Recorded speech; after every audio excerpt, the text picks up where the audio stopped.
Welcome to new TV Telugu. Palnadu జిల్లా వినుకొండలో జరిగిన YCP కార్యకర్త హత్య ఘటన యావత్ రాష్ట్రాన్ని ఉలిక్కిపడేలా చేసింది. ఈ నేపథ్యంలో ఈ దాడిని ఖండిస్తూ వైసీపీ అధ్యక్షుడు మాజీ సీఎం జగన్మోహన్ రెడ్డి బెంగళూరు నుంచి తాడేపల్లి చేరుకోనున్నారు. బుధవారం రాత్రి వినుకొండలో ప్రభుత్వ మద్యం దుకాణంలో పనిచేసే రషీద్ అనే యువకుడిని జిలానీ అనే యువకుడు దారుణంగా చంపాడు. ఈ ఘటన ఏపీలో తీవ్ర సంచలనం సృష్టించింది. ఏపీలో ఎన్నికల ఫలితాల తర్వాత వైసీపీ కార్యకర్తలపై దాడులు జరుగుతున్నాయి, హత్యలు చేస్తున్నారని వైసీపీ ఆరోపించింది. మరోవైపు వెనుకొండలో హత్యకు గురైన వ్యక్తి, హత్య చేసిన వ్యక్తి ఇద్దరు వైసీపీకి చెందిన వారేనని టీడీపీ వాదిస్తోంది.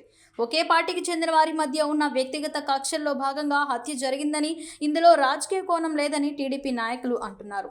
వినుకొండకు చెందిన రౌడీ షీటర్ అనుచరులుగా రషీద్, జిలానీలు ఉండేవారని మరో వాదన ఉంది. ఇటీవల జిలానీ కుటుంబానికి చెందిన ద్విచక్ర వాహనాన్ని రషీద్ దగ్ధం చేయడంతో పాటు అతని ఇంటికి వెళ్లే కుటుంబ సభ్యుల్ని దూషించడంతోనే వివాదం తలెత్తిందని మరొక వాదన వినిపిస్తోంది.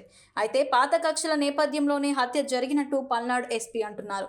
వినుకొండలో జరిగిన హత్య నేపథ్యంలో బెంగళూరు పర్యటనలో ఉన్న వైసీపీ అధ్యక్షుడు జగన్ తన పర్యటనను అర్ధాంతరంగా ముగించుకుని ఏపీకి బయలుదేరారని వార్తలు వినిపిస్తున్నాయి.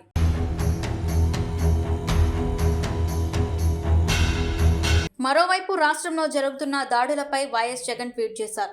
ఏపీలో రాక్షస పాలన కొనసాగుతుందని, లా అండ్ ఆర్డర్ అన్నది ఎక్కడ కనిపించడం లేదని ఆరోపించారు. ప్రజల మాన ప్రాణాలకు రక్షణ లేకుండా పోయిందని, వైసీపీని అనగదొక్కాలన్న కోణంలో ఈ దారుణాలకు పాల్పడుతున్నారని ఆరోపించారు.